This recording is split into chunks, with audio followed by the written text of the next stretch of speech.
Bom dia, graça e a paz do Senhor Jesus para você que está ao vivo e para você que em algum momento estará vendo esse devocional. Hoje eu quero falar com você sobre as 3 esferas da amizade. O que é que Jesus nos ensina sobre isso? Bom, Jesus nos ensina que nós temos 3 níveis de amizade: os íntimos, os necessários e os estratégicos. E aí, quando você entender quem são íntimos, quem são necessários e quem são estratégicos, uma frase que eu coloquei aqui é: celebre quem entre na sua vida, não reclame de quem saiu dela. Quem nunca se decepcionou com um amigo? Como seres humanos, né? Os seres humanos é imprevisível, né? Você nunca sabe de onde virá uma facada nas costas.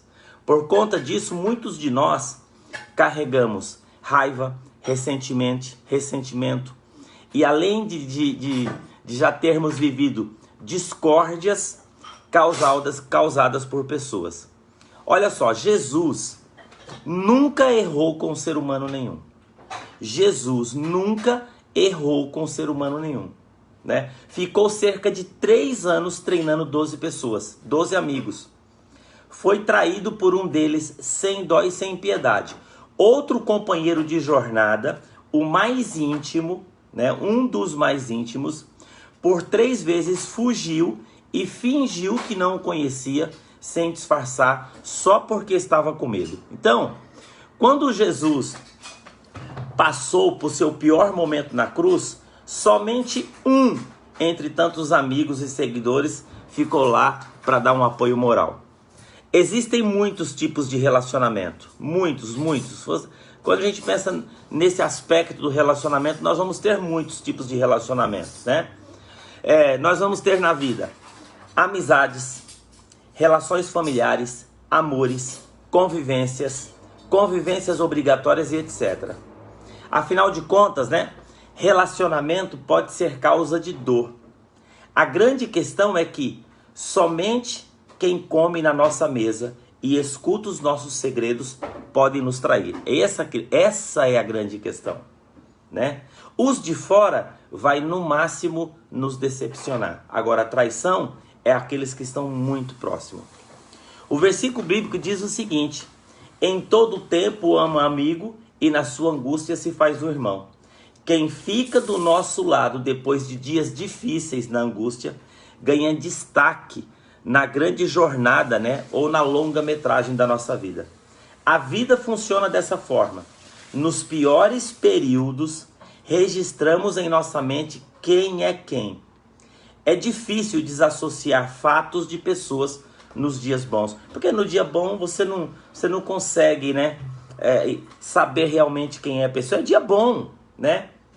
Então, o que eu tô querendo dizer para você é o seguinte: agora no dia da angústia, dificilmente a pessoa não vai se mostrar realmente quem ela é. Então, é necessário conhecimento específico, paciência, sabedoria para provocar mudança em alguém, né? E porque geralmente as mudanças também, elas precisam começar a partir de nós.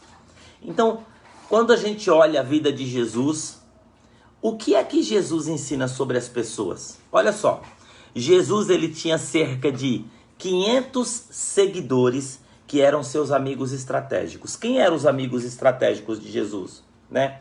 Por exemplo, quando Jesus subiu aos céus, esses 500 estavam lá como testemunhas oculares para espalhar a notícia por toda a terra. Nós sempre vamos precisar de amigos estratégicos na vida. Jesus tinha amigos estratégicos. É muito possível que os amigos estratégicos, eles não compartilham das nossas experiências na Netflix, mas são conexões importantes para a construção o quê? Do nosso futuro. Jesus também tinha 12 amigos necessários, né? Sem eles, Jesus não tinha uma equipe. São pessoas necessárias na nossa vida que são mais próximas, né? Assim como você precisa de um amigo, de amigos, né? Nem todos terão uma equipe dos sonhos ou amigos assim, aqueles os melhores do mundo, né? Mas também o seguinte: não serão melhores, mas eles serão mais próximos. E ainda assim eles são necessários na nossa caminhada pela estrada da vida. E por fim, então é o seguinte, ó, estratégicos, os necessários, aqueles que eram os 12 discípulos.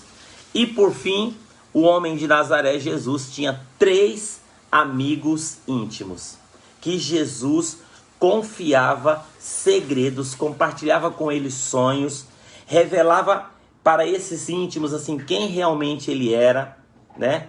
Quando foi chamado Jesus, ele foi no Monte da Transfiguração, Jesus convidou somente o seu círculo íntimo para subir com ele e ver o que acontecia.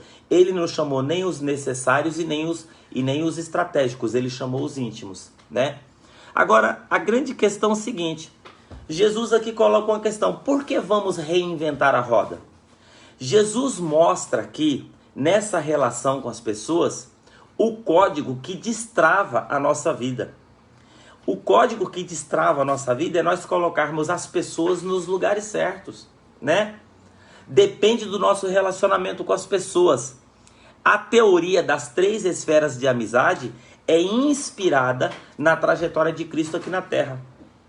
Eu tenho certeza que essa teoria ela é infalível. Por quê?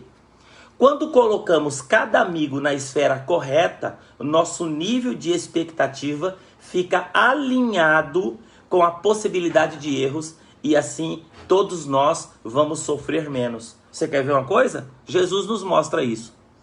Judas traiu Jesus. Ele estava na esfera dos amigos necessários entre os 12. Ele não era íntimo. Ele traiu Jesus. Pedro nega Jesus. Ele estava na esfera dos amigos íntimos, né? Aqueles 3 mais próximos. Então nós aprendemos aqui o seguinte, que nós devemos entender que quando Jesus coloca Judas na esfera dos necessários, o nível de expectativa de Jesus em relação a Judas é uma. O nível de expectativa de Jesus em relação aos íntimos é outra.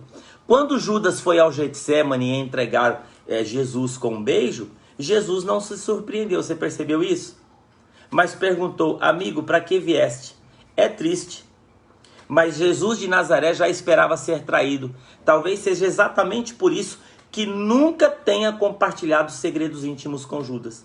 Você não pode compartilhar segredo íntimo com pessoas necessárias na sua vida e nem com pessoas estratégicas. Não pode, né? Jesus não compartilhou. Porque se Jesus tivesse compartilhado segredos íntimos com Judas, ele ia ficar se remoendo. Judas, por que Judas fez isso? Por que Judas fez isso? Ele já tinha uma expectativa a respeito de Judas. Nós precisamos ter essa blindagem emocional para não remoer os erros que os outros cometem contra a gente, contra você. Porque, olha só, se fosse conosco, com certeza, se Judas tivesse feito um negócio desse, meu Deus do céu, você ia ficar se lamentando até hoje. Jesus não, porque ele tinha Judas em uma categoria de relação correta na vida dele. Você não vai compartilhar segredo íntimo com um amigo de trabalho. Você está entendendo? Mas hoje nós vivemos um tempo que a pessoa compartilha segredo íntimo na internet. Aí fica complicado. Segredo íntimo pelo WhatsApp. Segredo íntimo é para as pessoas íntimas. E quanto a Pedro? Pedro nega Jesus não somente uma vez, mas 3 vezes, em uma única noite. Contudo, Pedro se arrepende de imediato, chora amargamente, busca conciliação. Amigos, por mais íntimos que sejam, ainda são humanos e ainda assim sujeitos às falhas. No entanto, né, a amizade íntima, ela carrega traços que a diferencia. Eu tenho amigos íntimos que já pisaram na bola comigo, mas eles continuaram sendo íntimos porque houve uma restauração e um conserto. Agora, você quer se frustrar legal mesmo? Compartilhe a sua vida com amigos necessários e amigos estratégicos, que você vai viver uma vida inteira de frustração. Nós precisamos saber para quem nós abrimos a nossa alma, o nosso coração, a nossa vida, a nossa casa. Tem que ser para pessoas muito chegadas. E lembrando que essas pessoas muito chegadas elas podem cometer erro, mas sempre haverá uma possibilidade de restauração e de reconciliação. Então, eu espero que você tenha aí sido abençoado com essa estratégia de Jesus, de como nós devemos nos relacionar e onde nós devemos colocar as pessoas. Agora faça uma análise aí sobre as pessoas que se relacionam com você. Elas são quem está na categoria do estratégico, quem está na categoria do necessário e quem está na categoria do íntimo. Se você souber fazer isso, sabe o que acontecer? Você vai se frustrar menos e você vai saber qual é a real expectativa que você deve ter de cada pessoa na sua vida. Vamos orar? Pai querido e amado, eu quero colocar diante da tua presença as nossas vidas. Não existe coisa mais extraordinária que é nós nos relacionarmos com pessoas, porque são através dela que a nossa vida vai sendo definida. Mas nós queremos nos relacionar da maneira correta, da forma correta. Nos ajuda, Senhor, a criar muros e ter portas, menos portas, para nós controlarmos, ó Pai, em nome de Jesus, quem entra, o que entra e o que sai da nossa vida. Aquilo que entrar e aquilo que sair esteja no campo de uma intimidade mesmo, profunda, com as pessoas que nós temos. E para que nós possamos entender também quem é um amigo íntimo, quem é um amigo estratégico e quem é um amigo necessário. Porque não adianta nós colocarmos expectativas grandes em cima de pessoas que nós não conhecemos ou conhecemos superficialmente. Nos ajuda para que através do nosso relacionamento o teu nome seja glorificado e engrandecido. É o que eu oro em nome de Jesus. Amém. Deus abençoe a sua vida, Deus dirija os seus passos e que Deus possa te dar sabedoria para que você possa caminhar nessa jornada aí das relações e que você possa se sentir uma pessoa mais leve, abundante, feliz, garrada com a vida e vamos que vamos e que Deus está na nossa frente e é isso que é importante. Um abraço, um beijo no coração.